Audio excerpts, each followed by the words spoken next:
না হরিবিদ্বেষী ছিল, হরিবিদ্বেষী ছিল হিরণ্যকশিপু, হরিবিদ্বেষী। তাহলে এই এমন হরিবিদ্বেষী পিতার কোলে কিভাবে হরিভক্ত সন্তান জন্ম নিয়েছিল? ভগবানের ইচ্ছাই শুধু তাই নয়, একমাত্র সম্পূর্ণ কারণের মূল হচ্ছে গর্ভধারিণী মা।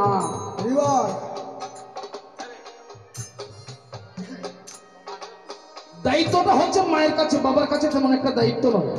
সবাই তো মাতা পিতার সন্তান, কিন্তু কিভাবে সুসন্তান লাভ করতে হয় দায়িত্ব হচ্ছে মায়ের কাছে।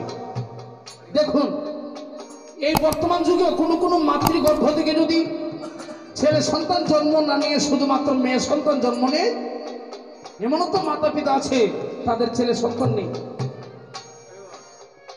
মায়ের মনে দুঃখ থাকে, বাবার মনে দুঃখ থাকে। কেন?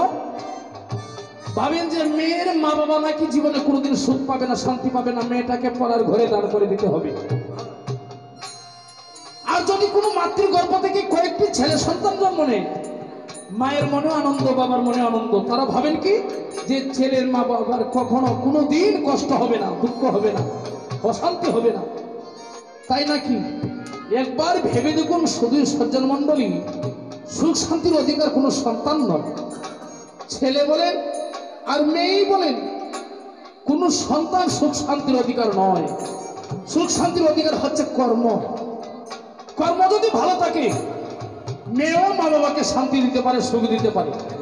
আর কর্ম যদি ভালো না থাকে, শতপুত্রের মা বাবা হলো কাজ হবে না, জীবনে সুখ হবে না, শান্তি হবে না।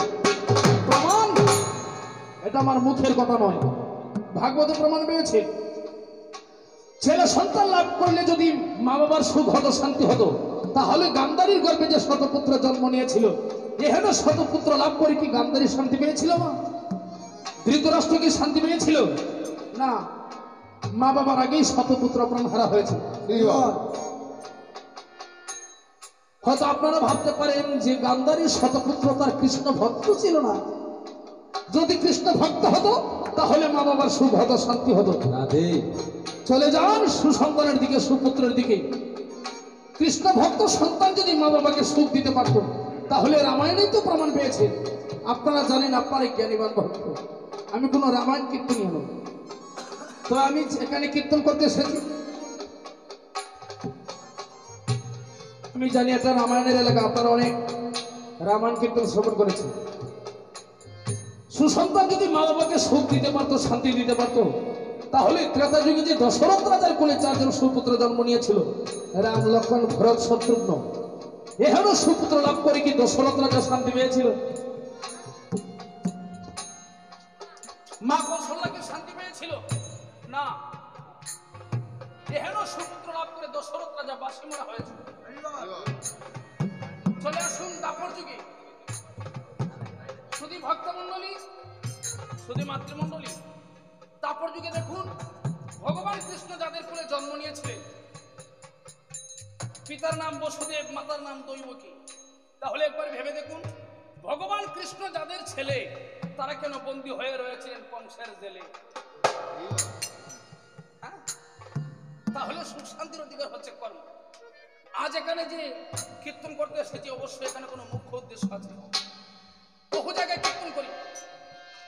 বর্তমান যুগে প্রতিটা গ্রামে গ্রামে হরিনাম মহাযজ্ঞ হয়, হয় না বাবা? প্রতি গ্রামে গ্রামে হরিনাম মহাযজ্ঞ হয়। এই যজ্ঞটাকে বলা হয় হয়তুকি যজ্ঞ। মহাপ্রভুর বিধিবিধান অনুসারে যে সংকল্প করে যে যজ্ঞ করা হয়, এই যজ্ঞটাকে বলা হয় হয়তুকি যজ্ঞ। আর এখানে যে স্বল্প সময়ের মধ্যে আমি কীর্তন পরিবেশনা করবো, এটা একটা যজ্ঞ। এই যজ্ঞটাকে বলা হয় অহৈতুকী যজ্ঞ, অর্থাৎ